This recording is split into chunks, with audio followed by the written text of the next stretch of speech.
Hello, this is Figment 1988, and I just returned from the swap meet over at the Central Florida Fairgrounds, and I got myself some good games. And while there is a small amount of them, I guess they're worth mentioning.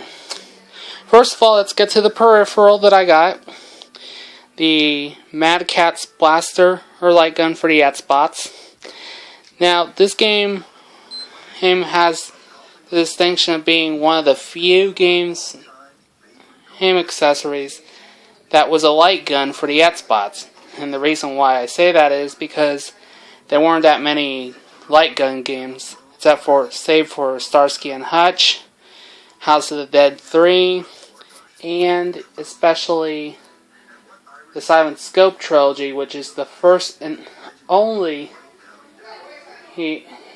time that we got a Silent Scope game in compilation that uses the light gun. Here we got Miss Pac-Man for the Game Gear, and this is actually a re-release version, because if you look right here, it says it's mentions the year 2000, which was at the same time that Majesco, which is well known for making budget games for the Wii, that's when they started distributing old Game Gear games and releasing their version of the Sega Game Gear, which was meant for budget audiences. Here we got Dr. Mario, and it's actually on a carry case, and the last entry in the retro department is WrestleMania the arcade game. Now, I've seen and played this on MAME and seen several videos of it on YouTube, and the best way to put it is, it would be like this. If WWF, or as it's called now, WWE, were to meet up with Final Fight and they were to have some sort of wrestling type of take on it. Although the game plays a little bit like Mortal Kombat, but without the stuff that made it controversial. Now let's move on to the Xbox games. Here we got Ninja Gaiden Black, and just like the original Ninja Gaiden on the Xbox, it has a notoriety of being brutal, or when it comes to being difficult.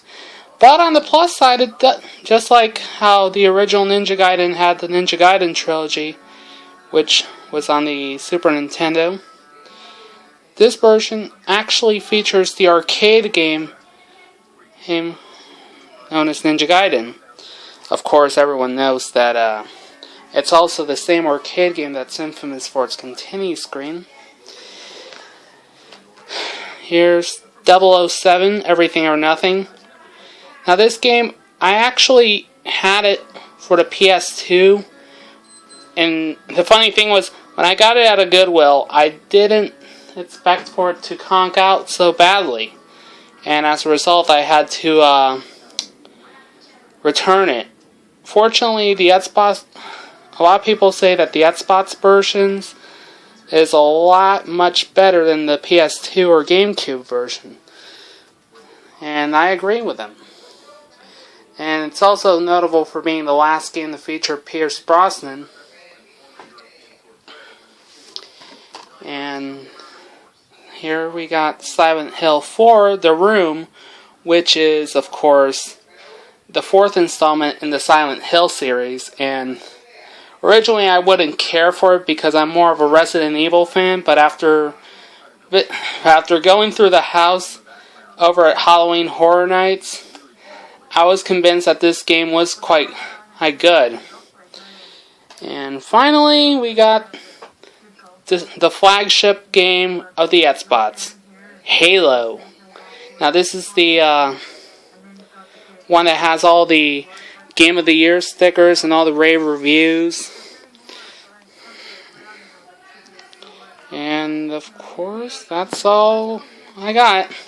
As always, I will put up another video, and hopefully I'll try and get some gameplay videos of these games as soon as I can.